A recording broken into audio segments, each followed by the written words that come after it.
Kita berdoa. Kasih karunia dan damai sejahtera dari Allah Bapa dan dari anaknya Tuhan Yesus Kristus Tuhan kita. Amin.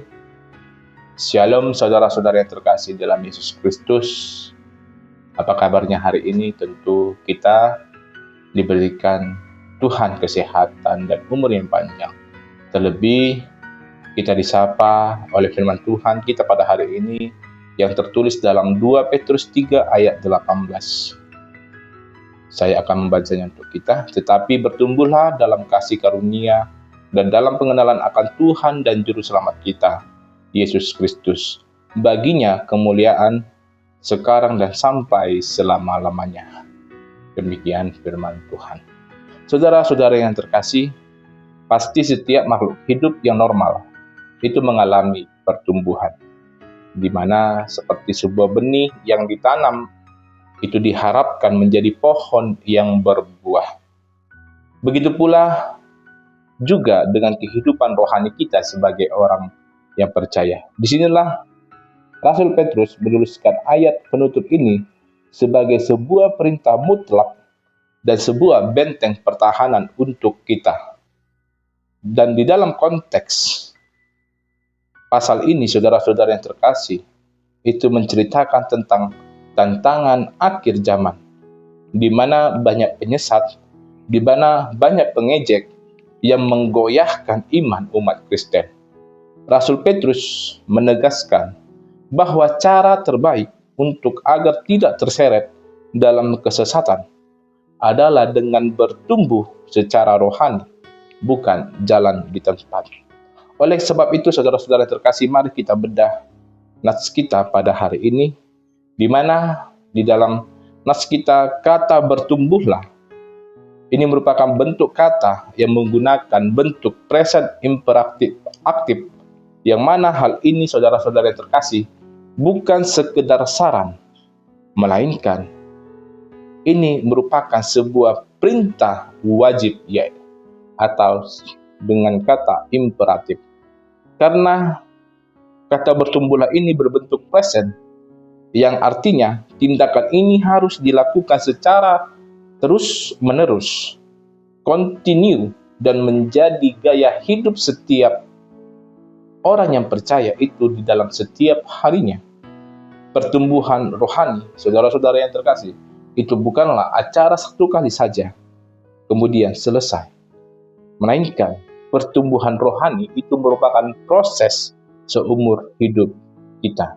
Kemudian, saudara-saudara yang terkasih, kata dalam kasih karunia, di mana kasih karunia di sini itu bukan lagi tentang keselamatan awal atau justifikasi, melainkan kekuatan supernatural dari Allah untuk menjalani kehidupan kita sebagai seorang Kristen di dalam kehidupan kita sehari-hari. Oleh karena itu, bertumbuh dalam kasih karunia itu berarti kita semakin menyadari ketergantungan kita pada Tuhan, di mana semakin mengalami kebaikannya dan semakin kita membiarkan karakter Kristus itu terbentuk di dalam kita, maka kita menjadi saluran kasih karunia bagi orang-orang di sekitar kita. Kemudian, saudara-saudara yang terkasih, kata dan dalam pengenalannya, yang dimana kata gnosis di sini bukanlah sekedar pengetahuan intelektual atau fakta seperti yang diagungkan oleh kaum gnostik pada saat itu. Namun, kata gnosis ini, kata pengenalan ini, itu merujuk pada pengenalan yang bersifat relasional, eksperiensial, dan personal. Sama seperti seorang suami yang mengenal istrinya karena hidup bersama setiap hari, begitu juga kita mengenal hatinya, kita mengenal kehendaknya, kita mengenal janji-janjinya itu secara nyata melalui pengalaman hidup kita. Dan serta kata bagi kemuliaan sekarang dan sampai selama-lamanya, di mana bagian ini, saudara-saudara yang terkasih, merupakan sebuah doksologi atau pujian kepada Allah. Yesus Kristus disebut secara langsung sebagai Tuhan dan Juru Selamat.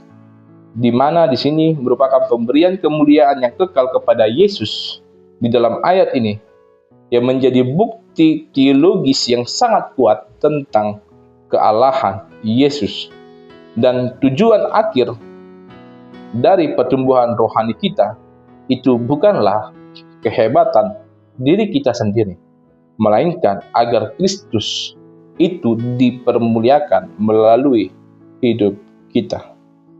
Saudara-saudara yang terkasih, seperti seekor burung yang membutuhkan dua sayap yang sama kuat dan seimbang untuk dapat terbang tinggi di udara.